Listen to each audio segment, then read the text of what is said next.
கிறிஸ்துவுக்குள் பிரியமானவர்களே, இந்த நாளிலும் கூட ஆண்டவராகிய இயேசு கிறிஸ்து செய்த வேறொரு அற்புதத்தை குறித்து நாம் பார்க்கலாம். இந்த அற்புதத்தின் தலைப்பு என்னவென்று சொன்னால், பேதுருவின் மாமி சுகம் பெறுதல் என்கின்ற தலைப்பில் இந்த பகுதியை நாம் வாசிக்கலாம்.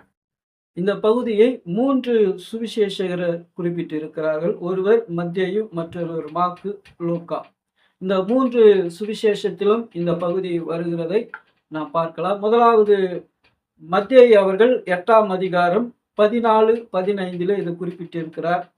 மார்க் அவர்கள் 1ஆம் அதிகாரம் 29 31 வரை குறிப்பிட்டிருக்கிறார். லூக்கா அவர்கள் 4ஆம் அதிகாரம் 38 39 வரை குறிப்பிட்டிருக்கிறார். இந்த 3 பகுதியுமே நான் வாசிக்கிறேன். நீங்கள் கவனிக்கும்படி அன்புடன் கேட்டுக்கொள்கிறேன். மத்தேயு 8ஆம் அதிகாரம் 14, 15.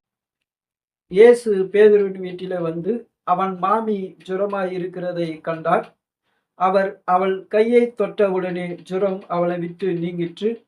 அவள் எழுந்து அவர்களுக்கு பணிவிடை செய்தாள். மார்க்கு பகுதியை நாம் பார்க்கலாம். மார்க்கு 1ஆம் அதிகாரம் வசனங்கள் 29 31 வரை. உடனே அவர்கள் ஜெப ஆலயத்தை விட்டு புறப்பட்டு யாக்கோபோடும் யோவானோடும் கூட சீமோன், அந்திரேயா என்பவருடைய வீட்டில் பிரவேசித்தார்கள். அங்கே சீமோனுடைய மாமி ஜுரமாய் கிடந்தால், உடனே அவர்கள் அவளை குறித்து அவருக்கு சொன்னார்கள். அவர் கிட்ட போய் அவள் கையை பிடித்து அவளை தூக்கிவிட்டார். உடனே ஜுரம் அவளை விட்டு நீங்கிற்று. அப்பொழுது அவள் அவர்களுக்கு பணிவிடை செய்தார். தொடர்ந்து நாம் லூக்கா பகுதியை வாசிக்கலாம். லூக்கா 4ஆம் அதிகாரம் வசனங்கள் 38 39 முடிய. பின்பு அவர் ஜெப ஆலயத்தை விட்டு புறப்பட்டு சீமோன் வீட்டில் பிரவேசித்தார். சீமோனுடைய மாமி கடும் ஜுரமாய் கிடந்தார். அவளுக்காக அவரை வேண்டிக் கொண்டார்கள்.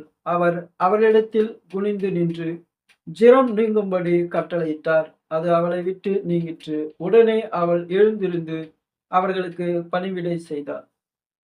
பிரியமானவர்களே, இந்த நாளிலும் ஒரு ஆண்டவர் செய்த அற்புதத்தை குறித்து நாம் வாசித்தோம்.